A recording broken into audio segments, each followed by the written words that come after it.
पृथ्वी आम solar system गोटे मात्र ग्रह जो थे लाइफ एक्जिस्ट करे आम पृथ्वी तो रोचे बट यार बहुत गुड फैक्ट आम एवं भी जानना मु आदित्य आज ये वीडियो आम शिखा पृथ्वीर 5टी फैक्ट विषय जोटा मोस्टली आपने बोधे जाथे यदि न जानते देखो निश्चित वर्क फिल करेंगे। First fact age of the earth पृथ्वीर एक्चुअल बयस हूँ 4.54 बिलियन इयर्स माने 454 कोटी वर्ष। तो आप बर्तमान जानवे कि ये कैलकुलेशन साइंटिस्ट मैंने केमती कले गोटे टेक्निक अच्छे रेडियोमेट्रिक डेटिंग कैलकुलेशन प्रोसेस द्वारा जो टेक्निक द्वारा साइंटिस्ट मैंने कौन सी जिनस कि कौन सी धातुर बयसर कैलकुलेशन करें।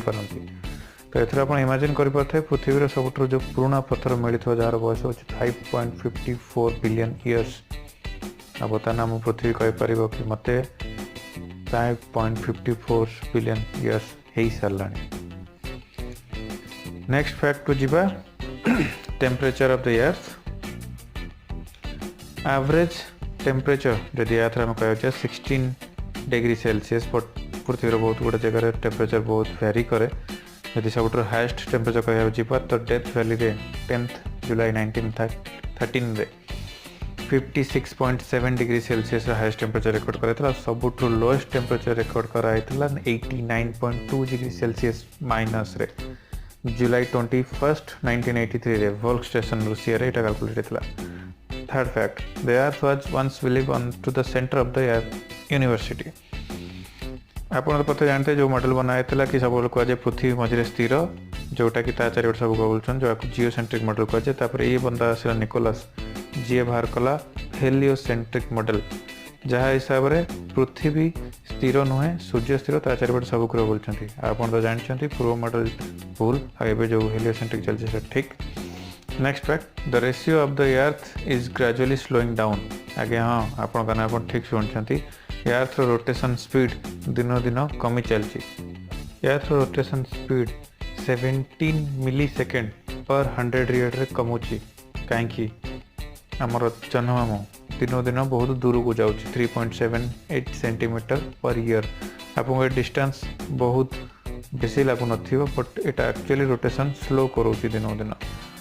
आपड़ यह जानले आश्चर्य हे कि पूर्वर पृथ्वीर रोटेशन स्पीड एते अधिका थिला जो थे आपण 1 डे 6 घंटा रोला माने गोटे दिन 6 घंटा थिला।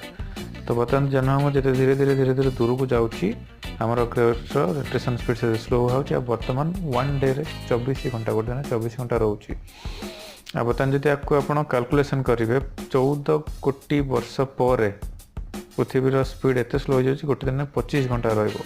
Fifth revolution speed of the अर्थ। आप जानते अर्थ आमर केते स्पीड रे घूर्ची सूर्य चारिपके 30 किलोमीटर बाई पर सेकेंड।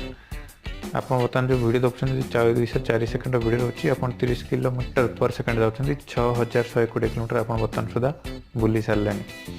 आ गए जो जानते आप एत स्पीड बोलते बट टिल आप जिनसा फिल कर अमेजिंग फैक्ट ना 30 किलोमीटर पर सेकेंड रोटेशन स्पीड केमती लगला।